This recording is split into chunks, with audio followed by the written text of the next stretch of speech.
Um, Thank you everybody for joining us this evening, and welcome to Tia. Is this, what number are we up to? This is our first, I think, geoscience, sorry, our first talk of the year. How absolutely fabulous. Today or this evening we have Richard Blewett joining us, and he'll be talking about, some amazing gold. Yeah, exactly right. But before we begin, I'd like to, the Geoscience Australia would like to acknowledge the traditional owners and custodians of country throughout Australia, and acknowledge their continuing connection to land, waters and community. We pay our respects to people, cultures and the elders past and present. So Richard's going to speak to us this evening, and then we're going to have some nibbles and drinks afterwards, and then please join for some amazing chats. 100%, yeah. So the people in the room and the people online are also more than welcome to ask questions at the end of the talk. We'll have to do, probably, if the people in the room have questions, we'll have to say it back to, we'll have to do the relay back and forth. But other than that, may you join me in welcoming to the stage. Thank you. Thanks very much. Great turnout, and thanks for those that are joining us online. Dave and I are really delighted to be able to present our project. We're having absolute ball. I sort of called it the buzz of the hunt, exploring for gold in the central Lachlan of New South Wales. Now, is this the mouse to work? No, I think that was the laptop. Oh, okay, okay. And I might get, is that a pointer? No. Is that the laser pointer? Yes. Okay, right. What do I mean by the buzz? Well, as a young boy, I always saw myself as an adventurer and an explorer, and people of my generation, we commonly read these books by Willard Price, and he wrote 14 fantastic books. Well, they were fantastic at the time, where I was able to just get into those adventure worlds all around the world, African adventure, undersea adventure, Arctic adventure, volcano adventure even. But what he didn't have was a mining or a minerals adventure. And I think, step forward 50 years, that's the adventure I'm having now. That sense of adventure and exploring really gives me that buzz, as well as the basic love of geology, which I know we all share. That buzz of solving a geological problem and using all the brilliant tools that we can to solve these problems. Getting out in the field, I love field work. Looking at rocks, rocks talk to me. It's just fantastic. Great meeting the country folk, people we don't see living here close to the city. They're salt of the earth people. That's fantastic. This last 3 years, I've just had a great learning experience, just learning things I didn't think I had to learn, that I have learned and benefited enormously from it and continue to learn. I really love that Christmas Day excitement, and particularly working with Dave McGuinness, who drips feeds me these IP sections. And I'll show you a little bit about that. You look at these things, you go, oh my God. And then the next day you're waiting for the line to be collected, and then the next one to come in, you go, yes. And that is amazingly exciting. I think also the process of mineral exploration, it's where your science and your skill is tested, really. But I think it does take some luck. And Mother Nature has to be kind. The deposit has to be there, obviously, for you to find it. But it's really you testing your abilities using the data that you have and the resources you have. We're a small micro company, so we don't have all the resources of a biggie. And that's the thing. That's our own money we're putting on the line here. So the stakes are high. And the rewards are immense too. And the potential financial reward, sometimes wandering around going, that ski resort in Thredbo, ski lodge in Thredbo is beckoning if we make it. But more than that, also envisaging a prosperous town and region, because the town definitely needs something like a mine. I want to acknowledge the farmers and the landholders of the region. They've been fantastic in land access negotiations, absolutely terrific. Acknowledge the traditional owners, the Wiradjuri people, whose ancestral lands it is. Withali Gold has the benefit of great phone a friend network and very skilled people in Ben, Dave, John, Yambo, Roger and Tom, just to name a few, have really contributed and helped us understand our system and the geology, and helped us with our exploration. And in the field, Will, I was out with Will last week. He's online. Thanks, Will. You're absolutely amazing. Glenn, Doug and Malcolm helping us in the field. Fantastic. Deep gratitude to the Geological Survey of New South Wales. They co-funded our IP Geophysics. I'll show you the results of that. That was absolutely brilliant in helping small companies like us progress the science and collect the right sort of data and hopefully make those discoveries. The people there are fantastic, as are the people here at Geoscience Australia and the wonderful data, the pre-competitive data. It's sort of interesting to reflect. I put 31 years into collecting pre-competitive data and delivering pre-competitive data, and now the last 3 years, I've been consuming it voraciously, and I love it. And I'll be showing you lots of your data. So why does this matter? The key takeaways. I think it's it's definitely an underexplored area. It's certainly been a little bit unloved, but I think it's got all the right ingredients for economic gold deposits. And I'll show you why I think that. Our project's centered around this weirdo granite. I call it weirdo because it's shaped more than anything. It has many compelling geological, geophysical, and geochemical reasons to be associated with mineralization. In fact, we're demonstrating that it's an intrusion-related system, which with a later orogenic overprint, which is a shift from the historical view. And so I'd welcome your views on this, Greg Morrison, who's online, and what you think about what I'm going to show, because he's one of the experts in this from North Queensland. We have high-grade gold sitting there at the surface mined in the from the turn of the 20th century up to the 30s. But then what we've found is these numerous untested IP anomalies at depth, which are our main targets. But it was a while getting there, and that's towards the end of the talk. We're self-funded. We use science. We believe as a company that it's science for discovery. We've got a system that's ready for drilling, and our truth machine awaits. So where are we? We're this funny sort of C-shaped set of packages of land around just over 200 square kilometres near the little town of Wythalley. It's on the road between West Wyalong and Hay. West Wyalong is about 55 k's to the east. We're about 4.5 hours from here in Canberra, about 6 hours west of Sydney. The land access arrangements are complete, and we've got, for most of the tenements package, or the package parts we are interested in, and again, the access is so easy and accessible. So what took us to the area? Well, Dave was cruising through the pre-competitive data sets and came across this really weird looking circular granite feature, or circular feature that is the granite. It's the Wythalley granite, sitting in a sea of other granites that are all elongate like squished rugby balls, north-northwest along with the regional strike. So that's what first attracted him, along with the gold that mantled and rimmed the margin of this granite. So why is it like this? It's like no other granite in the region. Why is it like this? And what are the mineralization implications? And hopefully, is that flashing for you? No, it's flashing for me. That's okay. What are the implications for mineralization?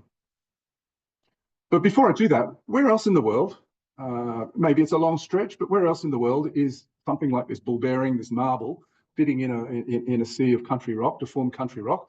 And we only have to go over the other side of the country to the Pilbara and look at Hemi, 12 million ounce intrusion-related and orogenic gold deposit, sits there in the strange shadow of this knot in the system. And I've just rotated it so it sort of lines up with Wythalley, but that's at the same scale.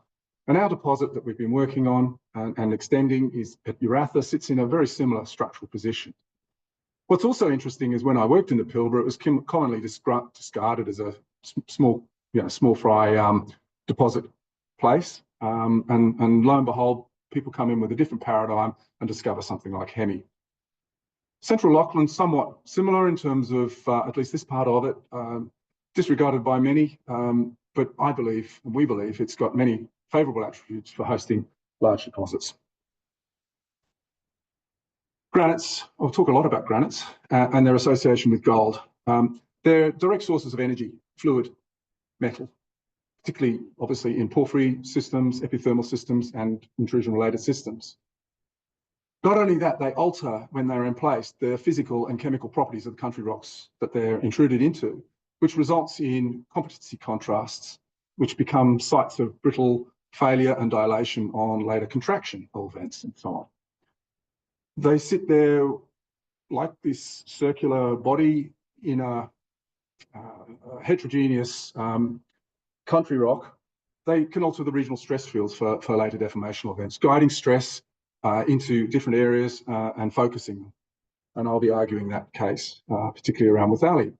They themselves, of course, structurally controlled. They don't just come up like diapirs like the cartoons. They're structurally controlled, and so are the deposits. So they're intimately related, and commonly those deep structures are intimately related. And what's also important is cross-cutting structures. So that complexity of intersecting structures. So this is a sketch from Vic Wall, the late Vic Wall. He called it thermal oil gold, but we're talking about the same system. So let's sort of get into the area. The central Lachlan, it's over here. Here's the Gilmore Fault down through here, and the East Lachlan to the east. Gold deposits shown. And the red colours are the outlines of the late Silurian S-type granites. Major crustal land of Texas occurred throughout the Lachlan, particularly the central Lachlan in the late Silurian. As I said, most of these plutons are elongate north-northwest, along with the regional stratigraphy and the major faults, major terrain-bounding faults. Our little fellow in Withally there is like a little soccer ball sitting in amongst this sea of elongate fellas. The gold deposits are either adjacent to or within those granites. Clear relationship. Let's look at the same map, but the gravity image. So the blue colours are less dense rocks. They're the deeper batholiths. You can see the white outlines. They're the same traces of those Silurian granites, and they're coincident. So there's deeper roots to these granites. And what's interesting is you come up this central core of through the central Lachlan. At Withally, it does a dogleg kicks off there. So we get these en echelon patterns of presumably structures controlling the distribution of the mass in the mid and lower crust. We see these strong north-northwest fabric in the gravity data, but also these northeast trending structures. And I'll be coming back to this again and again, these northeast trending structures. We also have these west-northwest or northwest trending structures, typically called the Lachlan transfer zone and the Orogen transfer zone, which is near here. Many people dismiss them, but we see them in the gravity data. This is from Geoscience Australia's Atlas, isotopic atlas. It's a neodymium, a samarium neodymium map, and I've taken the crustal residence map.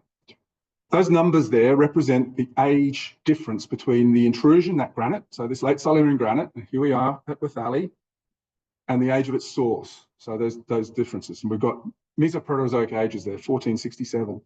Very close by, a rock that's only 10 million years younger has a very different separation age from, mantle residence time, crustal residence time. So we're getting these major breaks in the lower crust, the source areas of these volcanics and the granites represented in this data. And this is the Ras Trough, which is a sort of the southernmost extension of Cobar. This is Cobar up here. We can just put the data is quite spread, but there's enough pattern in there to show that there are these east-northeast or northeast structures running through there and the northwest structures. And the Withally Fault, which I'll come back to, runs right through the guts of our intrusion as well. And what appears to be the Withally area is a bit like a horse sitting in more juvenile, these are younger ages, either side of it. So it's quite a different crustal block through there. Alison Kirkby, ex of Geoscience Australia, worked with her colleagues on the OSLAM magnetotelluric data and was able to demonstrate, at least empirically and potentially process-wise, the relationship between gold and a deep conductor in the lower crust. And what she was able to show was that gold is associated with these conductors or on the edges of these conductors. And what's really nice is we sit there at Withally on the edge of one of these big conductors. And what's interesting, that people dismiss the Orogen and the Lachlan transfer zone, and yet there are those features we're seeing in the conductivity. So they perhaps are a little bit cryptic, but they're there. Okay, let's jump into the regional geology. Map from New South Wales. The region is very low relief. It's pretty flat farmland. It follows, there's limited outcrop, most of it following the regional north-northwest strike that we can see coming through there. But around Withally, it strikes again, this east-northeast. This is a common pattern I'll keep coming back to. We see this lovely syncline in through there. This is a bit of the youngest late Devonian basin, bit of the Darling Basin that's preserved as a little outlier right near here. And we've got to go all the way over towards Rankin Springs before we see the next outcrop of that. So it's a very special area. We preserve a lot of geology in a very small area. The weathering is deep and it's residual soils. There is some transported cover, but it's in around the main drainage systems, and the aeolian cover is limited to the west. So it's good exploration country. I've got this talking thing. That says signals in the stratigraphy. Stratigraphy is really important. Rocks don't just sort of happen and they don't, and they sit in a particular place for a particular reason, and structure and geodynamics is part of that process. I'm just going to go through the sequence of events. We start in the Ordovician with that flood of turbidites coming out of Gondwana, East Gondwana, right out to the coast, right across the area. In the area, it's called the Wagga Group, and that's these purpley puffy colours here. That's the country rock that the late Silurian granites were intruded into after the Bonanza orogeny, which is the first big contractional event. That was northeast-southwest contraction. It developed the big faults and the big meridian, the big north-northwest faults. Then in the late Silurian, we had this big flood of S-type granites, the Withali being one of them, but you can see many others, at 427. This was then exhumed around 10 kilometres, between 7 and 10 kilometres, and an unconformity within 10 million years of continental, surface volcanics, early Devonian volcanics. These are the Ras Trough, Gorogon group, unconformably on top of that. So this was very intruded at around 10 kilometres and uplifted 10 Ks within 10 million years, and then an unconformity deposited on top of it in that small area. Okay. Then we had the Taberabram deformation, another repeat of that contraction from the northeast. And then we had continental sandstones, siltstones, conglomerates, and so on, as the Kookaburra group. I mentioned that. That's Mount Narraya. You can see the fold there. And that was then deformed in the Kimberley, again, about the same sort of axis. And we can see that syncline in the subtlety in the DEM that's sort of coming through there. That contact, that unconformity contact, is dipping at 60 degrees. And yet we just come over to Withali, this nose of earlier Devonian sitting on top of late Silurian granite is flat. So we've got huge strain partitioning across this small area. Now, this unconformity, which is much younger, dips at 60 degrees, and yet this unconformity is horizontal. So all that stress had to be accommodated somehow, and we will argue that it's particularly focused across this nose. We had exhumation, and then the Cenozoic. When's the gold? People commonly say it's orogenic and it sits here in the Taberabram of the Kimberley. We are arguing that it's got its early history here, intrusion related with the S-type granites at 427. What are the important map patterns? Well, here's a magnetic image.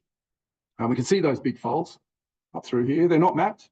You go up to the GS New South Wales map, not there, but they're there, right? I was intrigued by these. The Withali granite intrudes the axis of one of these, this fold. There's another fold there, and there's a fold in here. We also have these magnetic zones that strike northeast, and you get demagnetization across those. The gold deposits either sit in those demag zones along those northeast trending structures, or in the margin, in the contact aureole of the Withali granite itself. And I would point out this little finger, this apophysis coming off the granite here, and that'll be significant later on. So I asked Dave, given there's almost no outcrop up there, could he do some 2D modelling of the magnetics? Because we have these beautiful magnetic features. We'll easily be able to get the dips of the limbs. And he said, I can do better than that. And so he did a 3D model. So he did a 3D model for 16 kilometres. So here we have the limb. And what we'll do is just run a little model movie. And you can see how the limbs are coming together and merging. So that's telling me they're dipping inwards, and that's therefore a syncline. So we have a syncline, and a faulted anticline. And so that's what we've been able to find in the magnetic data. What was curious was when we started to do this, was that the Withali granite itself is partitioned. It's not just a cylinder-like thing, like a soccer ball. It's got a lip on it, and a shallower eastern side and a deeper western side. Well, I haven't appreciated that. So that's a bit of a summary at 3.5 kilometres. We've basically gone through the Withali granite on the eastern side and into the Ordovician basement. But that Withali fault's important. It dissects it's the faulted F1 anticline. It was active in the late Silurian, clearly involved with the emplacement of that granite, certainly interfered with that granite, and also bounds the western margin of the Ras Trough, these early Devonian volcanics and granites in here. So a very active fault, seen a lot of action. We also see those northeast structures coming through in the mag nicely, and things being terminated through here. A lot of activity structures, a lot of geological complexity converging around the southern margin of this pluton. So let's jump in here and look at what, again, attracted us to the area, looking at the historical mining. And Uratha was mined from about 1900 to about 1936. It's about 300 meters long, about 100 meters deep. It's south dipping steeply and striking east-northeast. There's some strike-slip faults that muck it up a little bit. Grades, historical grades were between 1 and 3 ounces and up to 5 ounces, and it was very silver rich. But when you look at the old reports of it, they're sort of running like 2 ounces, 2.2 ounces, 4.5 ounces. People talk about grams these days, like, you know, they talk like 1 gram, 2 gram dirt and so on. These are like, 30 times that. 30 times that, exactly. It's 32 grams to an ounce, right? So this one's running 5 ounces. So these are really rich. Beautiful, beautiful. Well, these are assay certificate from the mine inspector. These are 1 ounces. Look how the silver, 3, 8, and 3. So gold, silver rich veins. Now, it's had a little bit of exploration around the area, and like many small companies, our predecessors who had the ground poked holes underneath, and they did some diamond drilling, about 8 holes underneath the old mine, and found nothing. The old miners basically got everything and didn't know where else to go, so they didn't have the tools we have now. And the people that did this exploration also didn't have the tools or didn't know where to go next. But they fortunately gave us access to the core, and we were able to use this core to reconstruct the mineral paragenesis. And I commissioned Ben Goscombe to do this, and he gave me a thesis. And I've just distilled that down into a couple of slides. Those that know Ben, he's very good at delivering theses. He's extremely diligent and very thorough. 12 events of vein events, a super splitter. The main game here is this, the main gold is this E4 to E10 veins. Basically, we're seeing cooling of a hydrothermal system, a magmatic hydrothermal system, progressively cooling. And typically the minerals are quartz, pyrite, tourmaline, carbonate, and muscovite assemblages. That's the main gold event. 500 degrees and around 7 to 10 kilometers depths. What was interesting is back in the 2000s, Peter Downs from the survey did sulfur isotopes and got 1.9 and 2.1 mil per mil. These are indicative of magmatic fluids, although the interpretation was sort of later, sort of almost dismissed these numbers, and because they were running very much with an orogenic gold model. But the isotopes tell you the story. Then there's some retrogression, and we go to these E12 veins. These are those orogenic veins. They're thick, milky, dogtooth, quartz pyrite veins. So a few sort of photomicrographs and a bit more core pictures. So the highly altered muscovite biotite granite, and some of the core there. The tourmaline is just maggoty with tourmaline through there, and some other base metals, pyrite, cinepyrite. And Ben's got there's his E5s and his E8s and lots of detail there. But it's all part of that same sort of waning magmatic thermal system.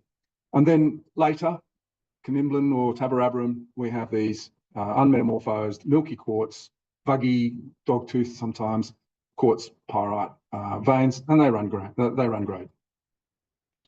So we wanted to actually look at, so we had the different vein paragenesis. We selected those and we put them in the lab, and we confirmed that yes, there's gold. Most of the gold was in that earlier magmatic system, but there's definitely gold in the later orogenic.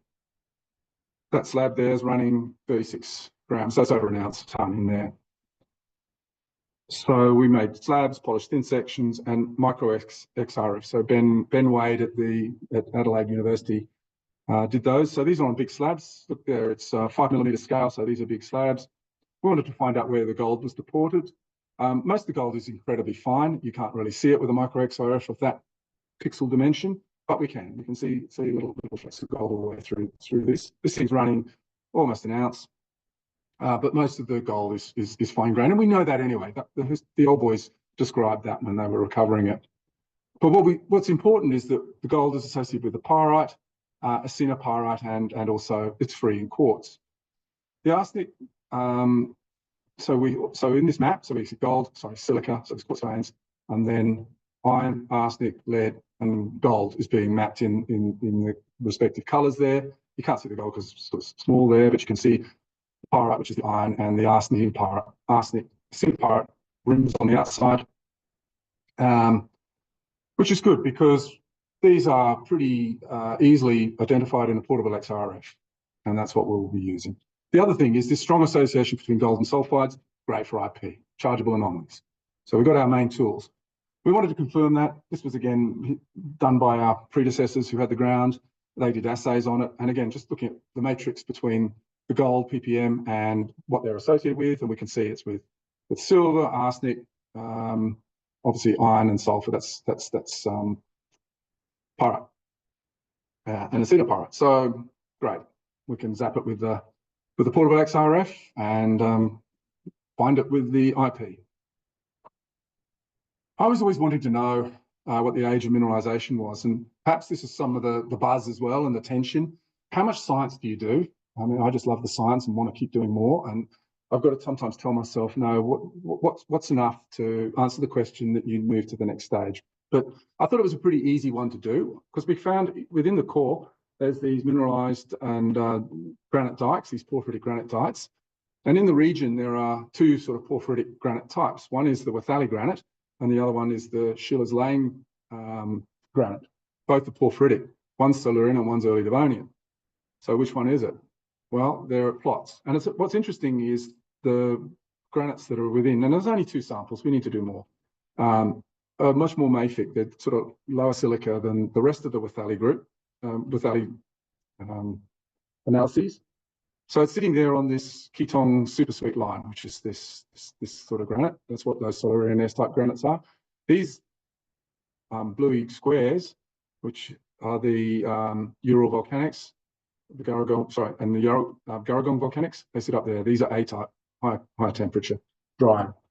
And they're that's where the Schiller's Lane granite is. So Wethali granite plots there and the Schiller's Lane there. So to me, that answered the question. We're looking at that causative granite and those dikes.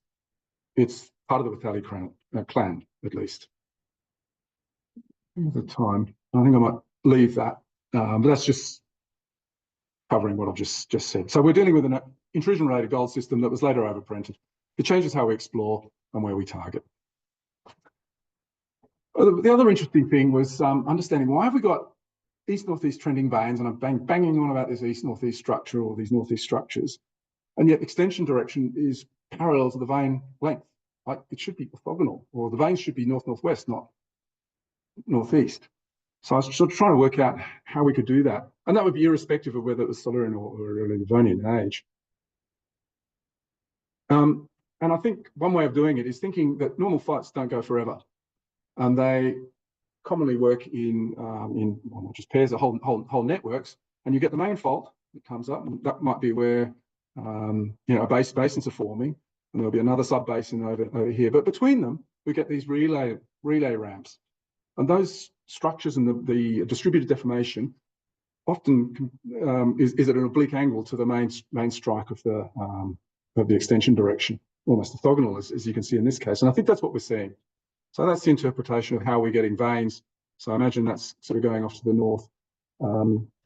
These are striking sort of northeast, east-northeast in this accommodation zone. And it's distributed deformation. These are damage zones. Fluids and melts love going into these spots. The Irish deposits, I think I'm right, George, aren't I? They're commonly on these relay ramps, damage zones, aren't they? So they say. The inverted parts of them. I'm talking to George Gibson, to everybody. Inverted parts of the basins, exactly. So let's get exploring. Again, bit of a shot of the country, and what are we going for? So you sort of read about these intrusion-related systems, and this is a figure from Greg Morrison for North Queensland deposits. I want to find the contact aureole. We know these things have zonation in them, but we're at this stage just going for the arsenic because it's strong signal. We want to see magnetite destruction, so we've got magnetics, and we want to see chargeable resistors, so we'll use induced polarization. Let's look back at the landscape. So here we go. town of Lethalli is just over here. There's Uratha. You can see that little line of lode going in through there. This is LIDAR. New South Wales collected it. This comes off Elvis database, hosted here at Geoscience Australia. Bloody brilliant. If you're not looking at LIDAR, you should be. It's extraordinary. You can see the regional strike coming through, faults parallel to that. But I was picking out these little ridges. Again, this sort of northeast fabric running through. It's persistent. We're seeing it in the isotopes. We're seeing it in the gravity, and we're seeing it in the landscape. And we're seeing it in the veins. It's a persistent thing. We also collected a bit of stream sediment geochemistry, and yeah, it's obviously gold coming off the gold deposits, which is good.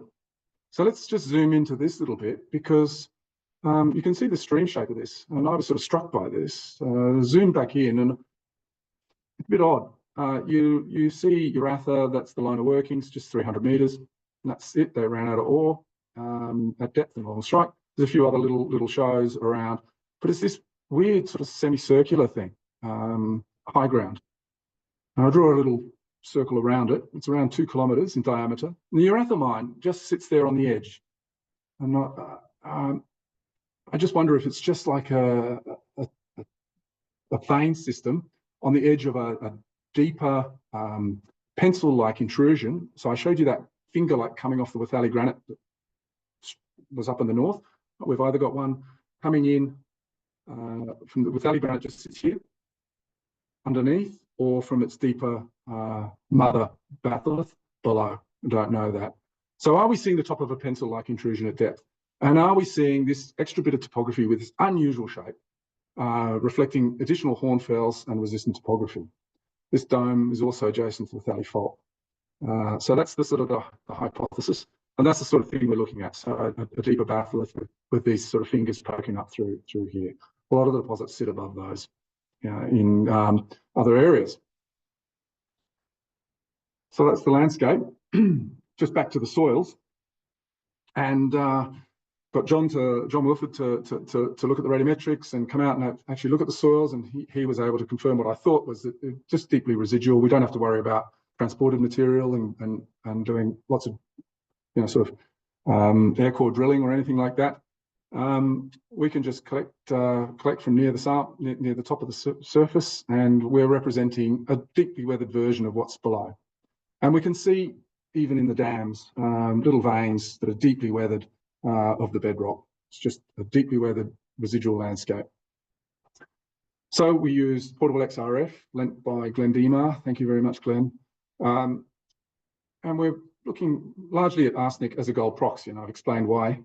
Collected over 1,000 samples from about 20 centimetres depth, 30 metre spacing, and various line spacings, and about 1.5 k's long. And there we see the arsenic numbers in ppm. And lo and behold, the arsenic's high where we've got the known mineralisation, and also in many areas where there's no known mineralisation. So that was where we want to think about looking.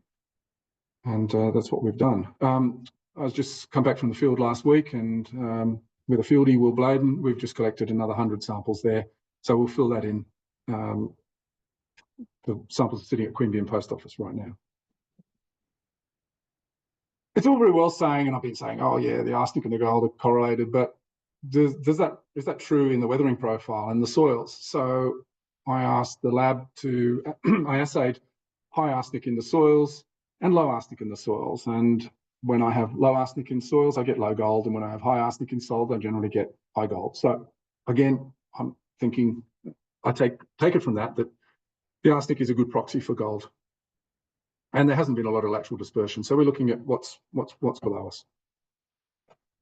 Love magnetics. Dave's great with it. And Dave flew 25 metre line spaced mags and radiometrics. That's the sort of the outline of the area that we made. We were chasing a contact.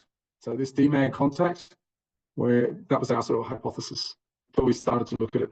Until we started to see that domey thing, that pencil intrusion, our initial thoughts were we're going to just chase more of these Uratha things off to the west, and that's the way we were working. Let's come in and look at it.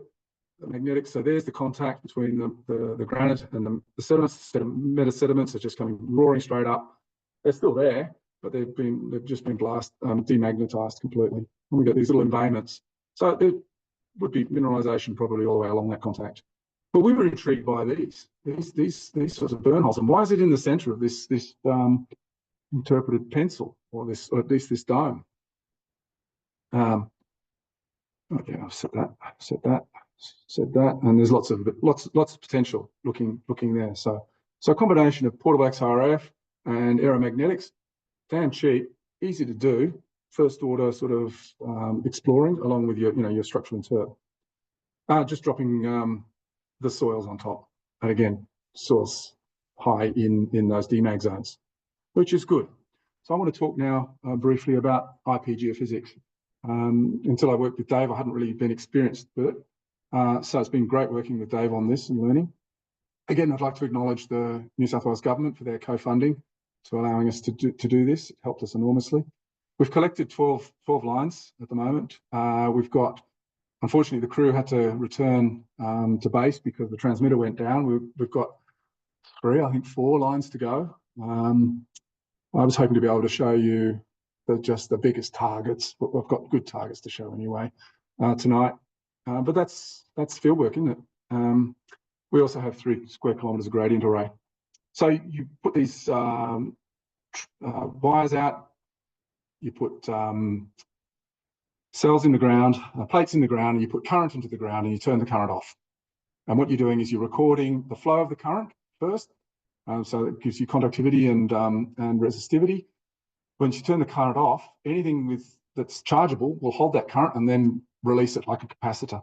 And that's associated with the sulfides. And here's an example from Everest geophysics. Here's a galena vein, and it's singing undercover in chargeability. So that's what we're looking for. So in terms of buzzy moments, it was my 60th birthday, a few beers, a few mates, see over there, were with me at the time. And this text comes through from Dave. David organised our first IP survey right around my birthday. And of course, I had this party booked, so I couldn't help it. It was probably good because it was like 40 degrees or something horrible, and the weeds were up this high. So it was great to be at home and him sending me the results. But he sent this thing through, and I just nearly wet myself because it was so exciting. We went over the mine, and you can just see, here's that previous drilling. It dips to the south, so this is sort of a director's hole straight down the dip of the darn thing. But the IP is just singing. This is in chargeability. It's just singing, and it stops at 100 metres, and that's what the old boys showed.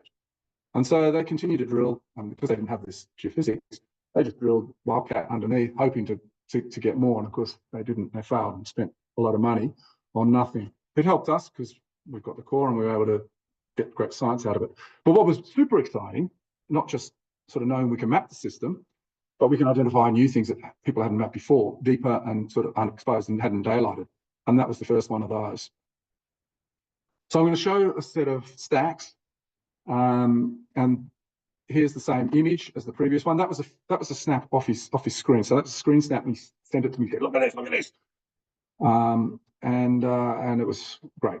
So here it is. There's Uratha, and then it stops. There's probably another little Uratha there, but this was the bigger guy that we were seeing there. So we'll come 100 metres, west. Uratha's still going, perhaps a little bit deeper, but there she is. But there's that anomaly again. So that's that just means there's continuity. It also means that it's orthogonal to the strike of the stratigraphy. So it has to be imposed geology. It's not just black shales or anything like that. So we're looking at all likelihood sulfides. The fact that we're mapping sulfides in this, until we drill it, we won't know, obviously. But these are the targets. And we come again.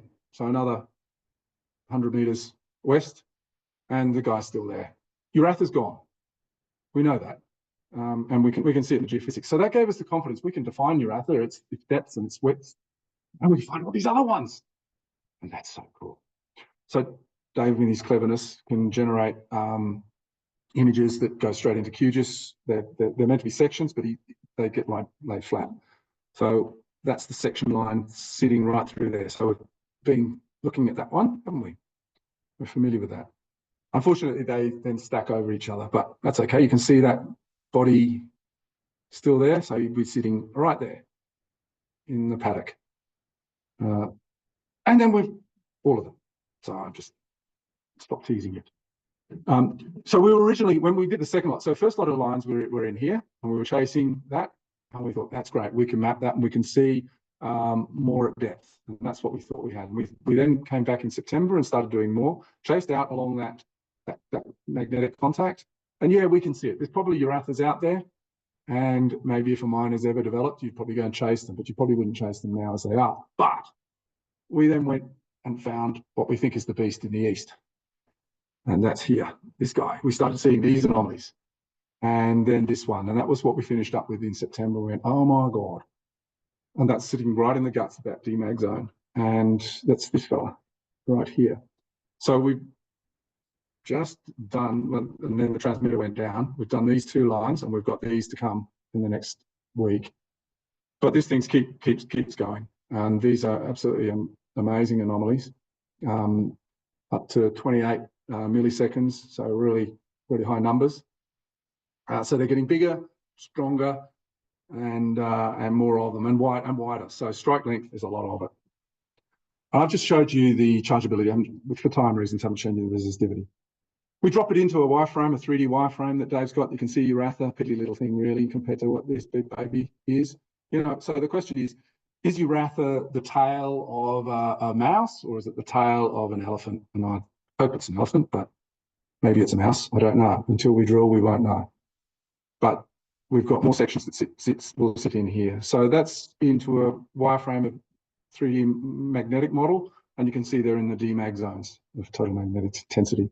Here's another way of showing it in a map with sections. So this is a section at 160 meters of the chargeability anomaly, and you can see the contours, the highest. That's the big red blobs, still sort of red. These are still all red blobs in those other maps. And you can see they're sitting there beautifully in those DMAG zones. And then through here. And with soils. So this is where I was being a bit cheeky and going, okay, so where's an analogy? You know, this so what? I've shown you all these coloured pictures, and we've got this domey thing. Are we looking at something that Greg is describing from North Queensland, like a Kidston, but perhaps it's a bit deeper in its origins, but nevertheless similar sort of size, 5 million ounces, intrusion-related deposit. That's what it is in terms of its pit. That's 1.4 kilometres. That's it dropped in there. Fits perfectly. So we've got the scale. What we don't have is the drill hole to prove it. So we're ready to drill soon. We're ready to test the model. And that's really what the buzz is about. This hunting for gold, it's really infectious. Our area has excellent potential for new discovery, whether we're finding a mouse or an elephant, I don't know yet. There's no cover to really speak of. I've shown that. It's very easy access. Look at that's a drone flight over the old mine going off to the west. There are chargeable anomalies out there. There's probably more of those that kick off to the north. You can see the collapsed stopes from the old mine. That's 300 metres long. There's a bit more to it behind us. But that's the sort of country. Bloody easy. Really good country. So the area, this sort of southern margin of the valley granite, major intersections, structural intersections, major controlling blocks at the province to micro scale. They all converge in focus here. We've got this strange granite in terms of its shape, intimately associated with the first stage of mineralisation. So produced intrusion-related gold, once in place, guided the local stress and strain and focused later orogenic gold into a strain show there. That's the hypothesis anyway. But it sort of doesn't matter because we sort of moved past that. We're now in direct targeting, and if it's the drill that will tell us the story once and for all. And I guess, but that's part of the tension as a scientist. First and foremost is how much science do you do? You can keep doing it. We've been told, oh, you're doing too much, you're spending too much money, and so on. But what we want to do is really we want to minimise our costs, obviously, because they are cash. But we also want to minimise the damage to the environment. If we can just hit this with 1 or 2 holes, that'll be so good. We'll certainly nail these targets. Whether they carry the grade, we don't know. So we've got 3 new lines coming. Those new soils I'll analyse. They'll be useful for helping to target it, but really they're filling out the story. We've got loads of targets. It's only 75 metres at the top of those. So we're not drilling through 200, see a lot of these ASX release, 200 metres of transported cover, and then we start the target. We're going in straight away almost. Drill, baby, drill. So at the moment, we're talking to some investors and partners. We want them to value the science that we have and use science principles for the exploration. And we got a great model to test. I think we've got a well-constrained intrusion-related gold system. So let's go. That's exciting. Thanks.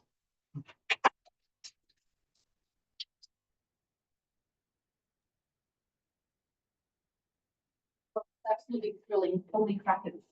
Can you come back? Yeah, I will. Story? I will. Well, after we drill it, or yeah. Bring the gold bar with you. Was that Greg? What? Yeah. Yeah. G'day, Greg. I said, bring the gold bar with you to that meeting. You're a bit loud. A bit loud, am I? Okay. Would you like me to comment on the mineralisation?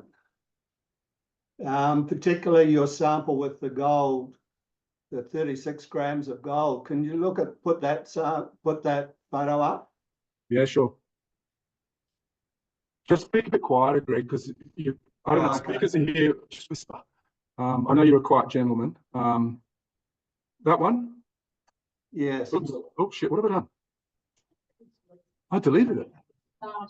No, I didn't. Oh, yeah, you did. Whoops. Yeah. Yeah, if you can zoom in on, yeah, that's good. Okay, so in the big sample on the right, the background quartz is buck quartz that's been brecciated and recrystallized. So it's got in detail, a sugary kind of appearance now. Yeah. It's hard to see original crystals in that. So that's a deep kind of quartz. I'd call that a plutonic kind of quartz, right? So it's not Kidston level. It's more the level of Fort Knox and Pogo, which are in or immediately adjacent to the Pluton. Yeah, well, that's what Ben would say. Yeah, Greg, that's what Ben was saying. He's saying we're down at those depths. I know Kidston's not a great analogy because it's much higher. I did say that. It's just Kidston's got some beautiful pictures that are, sort of shapes. I'm just what I'm not saying it's Kidston. I agree with you. I think it's deeper Pogo, Fort Knox. Agreed. Yeah, I think what's more typical of those deposits, though, is that you end up with lines of sheeted veins or parallel sort of buck quartz veins that blow out where they're deformed. And it's the deformation that puts the mineralization there. So where the sulfide is, particularly on the top side in that sample, that's a stylolite, essentially that boundary between the quartz and the sulfide. You're right. And that means the quartz is being dissolved by the fluid that's bringing the sulfide in. Okay, so that makes it syntectonic. And normally stylolites, that's precious solution, same as you have with stylolites and limestone. Sure. And that means that there's directed stress at the time of mineralization. That's not open space fill, that's sort of shear fill. So the likely consequence of that is that you'll have loads and shoots. And normally in things at this level, where the arsenic is where the shearing's dominant. But where the base metal sulfides are, which form that come out of solution largely by decompression, that's where the best gold and silver normally are. So there's always a general relationship with the arsenic, but when you have detailed samples of the sulfide-rich ones, I think you tend to find that the base metals have a stronger correlation than the arsenic with the gold. Yeah, okay. Look, Greg, maybe I'll give you a call and we can have a chat about. Yeah. I'm not. Look, thank you for spotting that stylolite. It's bloody obvious. I should have seen that. I hadn't. That's great, and that's why we should be, speaking. It's funny as well because, I work by myself and I sit there in my little room and my wife says, "Have you been out?" I know. I'm stuck at home too, so I call myself a virtual global roamer. Yeah. Oh, that's great. One other thing, if you don't mind, do you have a full suite of multi-elements. You have a 61 element ICP-MS suite on any of the samples? Which sort of samples? You're talking about these ore samples? No, Yeah, ore samples. No, Yeah, no, I just grabbed them. They're off the old mullock heap that didn't go through the mill.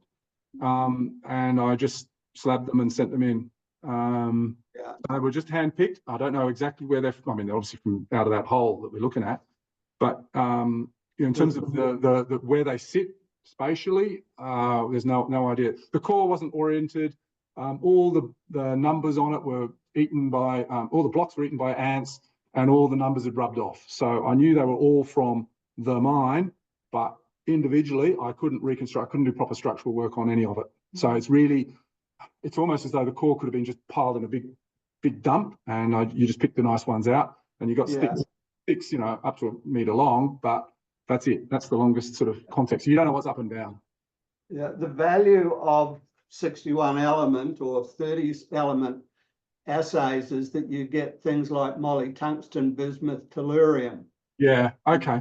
They're the definitive elements for discriminating between intrusion-related and orogenic or metamorphic gold. For example, in Charters Towers, which is orogenic, you have base metal sulfide strongly associated with the gold, but there's no bismuth and very little tellurium.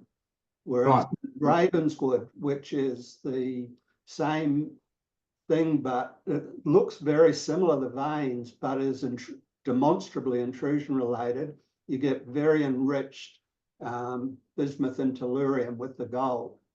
Okay, look, I will do that. That's good. Although, as I was sort of saying earlier, it's not going to change where we put a drill hole right now until we put our first hole in. Whether I wait until we hit, the monster in the east, the beast in the east, whether it's a mouse or an elephant, I don't know. Or do we do this now? Because this is cash. This is mine. I'm not saying it's my pension. It's my consulting money that goes into this, but still, it's private money. Every dollar counts. We might take number from the room. Yeah. Look, Greg, I'm going to give you a call, mate. Thank you, and I'm glad I sent you an email to tell you about this. This is great because he's the guru of these things. So thank you, Greg. Okay. On that note, is there any questions from the room? Have we just cut Greg off for no reason? I'm just curious to know, the fact that this is so underformed compared to other stuff around, was it just a colder part of the crust that was then messed up during compression? Or? Can you repeat that as well? Yeah, the question was, why is it so underformed? Was it a colder part of the crust? Well, it wasn't that cold because it was 500 degrees. But yeah. What's interesting is when you just step across to the west. Oh, what happened there? That's that thing. This oops. Maybe just time of intrusion. Yeah, this area, this is very gently dipping, and there's a gravity low under there. I think this is a big armored thing. So basically it's protected. This has sort of been a bit of like a buttress. The fact that you've got this unconformity, which is younger, this is folding late Devonian rocks, and they're sitting at 60 degrees, and these are early Devonian and they're horizontal. Like something weird's going on. It's not just tipping the whole lot up. So there's been differential movement. Yeah, I don't know. It's a good question. Anthony. Yeah, thanks, Richard. Really interesting talk. I guess I'm interested, you mentioned at the start you've gone from being a producer of pre-competitive data to a consumer. Yeah. Now that you're sort of on the other side of the fence and putting money where your mouth is, do you have any, I guess, thoughts on, what we should be doing moving forward with our pre-competitive offerings? The question for those on online, it was given my experience as a pre-competitive generator to a pre-competitive consumer, what are my thoughts about what is of most value? Look, it's all good. I suck up anything that you do. You see everything from isotopes from Jeff's team to Simon Bedorkas's uranium lead dating. Any geochronology is really good. That's often out of scope for a lot of us. The MT is great, but it doesn't help us target. But it gives us and those isotopes, gives us, I guess, a reason to say there's big structures here. There should be something better than what we know. So it's sort of like that. Come here, look at me. But at the end of the day, you've still got to deliver those numbers in the drill hole. I don't think that's really the space for Geoscience Australia or the Geological Survey of New South Wales. Really good mapping, fundamental geophysics, mapping, geochronology, geochemistry, all those sorts of things. Also the conceptual understanding of uplift rates, those exhumations, those sort of geodynamic histories, time-space plots, they're all useful. So I don't expect geological surveys to explore, but certainly collect those data. I wouldn't expect you to collect IP data, AEM. We tend to get forgotten about. The northern margin of our EL has the southern Cobar lines. They're interesting. We haven't talked about that part of the exploration, but we get missed. It's going over to Forbes. It's not over me, but I wouldn't ever advocate for you to come and work on my patch. I'd love it if you could, or would, and I make it compelling enough to do so, but it's not appropriate. And I've seen people who try and do that, and I think that's wrong. I just think the fundamental stuff you guys do and the survey does is bloody brilliant. So that's not really, it's a rambling answer. Keep doing what you're doing. It's really, really good. And just keep, generating those really good high quality data sets. Because Australia, we know it's world leading and it's pretty competitive, and long may it continue. Jeff. Just a follow-up question, I guess. Wondering if you see anything in the NGSA style or surface geochemistry type data sets, or the heavy mineral surface data sets derived from those samples that would be any way helpful, or is it just too coarse? For me, it's too coarse. I think you've seen some great stuff John Anderson's been doing on LinkedIn and so on. And I think it's when people really haven't even thought about an area for a particular mineral system type. And I think that's where it definitely works. But we've got gold. We're only 500 meters from where there's, you can see the shafts, right? So we're brownfields. So that's not going to help me direct a target. Gold is the thing that's going to do the talking now for us in terms of the investors and whatever we do with this company. We're not going to mine it if we do find it. Obviously, we'll sell it. That's the game. So we're trying to make it as attractive as possible. We're looking for investors, but maybe we'll drill it ourselves. I didn't tell Shona that. Any other questions? George. Did I understand you correctly? These large north-northwest trending faults, did they start out life as extensional structures? I think they probably did. In which case, coming back to your granite, you were saying earlier, right, talking about the relay ramps, which were fully breached, right, when the fluids came in. Why couldn't they have controlled your granite replacement? Because you've got detailed fractures, maybe quite deep. Well, they probably have. No, it's up here. I mean, maybe that's sort of what you're seeing, but it's striking the other way. Maybe that's what's happening here. These are that's the Naraya fault that supposedly links down onto the Gilmore. I'm not so sure. To me, I'm wondering if they're quite steep, a lot of these structures now. Because if you come back to the analogy, I mean, yes, a lot of the extensional structures at some stage, right, they were controlled at depth by another major crust-penetrating structure. Yeah. But during the subsequent reactivation, the strike slip, the normal faults then became strike slips. Yes. Look, there is strike slip on there, but there's not very much. The actual intrusion itself hasn't moved. Like you can see, the Withali fault hasn't actually offset the Pluton at all. I mean, that margin is still in exactly. Yeah, well, we are exploring on the strange shadows. That's exactly. I didn't. That's definitely where that orogenic component is. You're in the strange shadow of this thing too. Absolutely. But yeah, that's a good point. So you're thinking accommodation structures across here, but you've got major normal faults. Yeah, that's good. It may also control some of your sedimentation. Yeah. Well, what you mean? Not the fleece? No, I'm thinking about the timing of the switch from the extension to strike slip. it's tangential, Yes, you'll still have basements. well, you do. I mean, Cobar is opening up just after the Withally Granite, right? So, and that's Cobar up in through here, the Cobar Basin. And this is a piece of the Cobar Basin, but people sort of ignore it. It's not sexy. But I was just struck. Isn't this amazing, Jeff? I'm looking at Jeff Fraser, the master of the isotope database. I did have a slide where I showed the gold deposits. Have you seen that? They're just still along this line. It's just, and this juvenile stuff out here, that's out into the Macquarie Arc. It's really cool. Really cool. And it's not a lot of data points. I mean, this is great that you do this. Really good. And I've used this sort of stuff in my consulting elsewhere. That's why I popped it in there. I just looked at it and went, oh. Okay.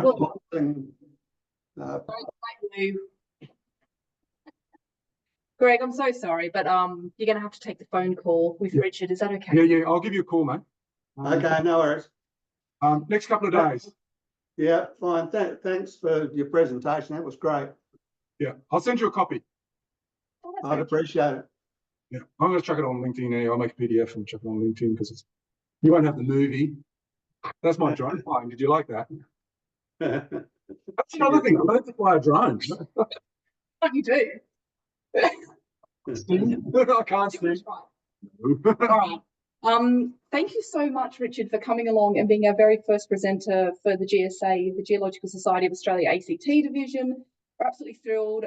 Obviously, we're at Geoscience Australia at the minute. So thanks for spruiking pre-competitive geoscience data. I always do.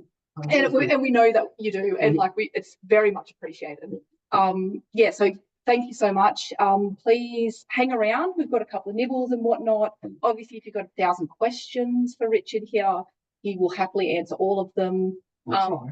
Greg, sorry that you can't be here in person, but yeah, thanks for joining, Greg. And I think Will's online, and who else? Can we see who else is online? Or there are a few others online actually. I did send a few people, Yes, a few phone mates. and I can't work the computer. What a shame. Where's Wilford? I bet he's. Participants. We've got the spinning wheel of death, so that probably means that we're done. Means I think it's tired. I've worn it out. Thank you for those who are actually joining online though as well. Oh my goodness, participants. Yeah, cheers. Cheers, thanks, Greg. It is what it is. All right, thank you so much, and please join me in thanking Richard.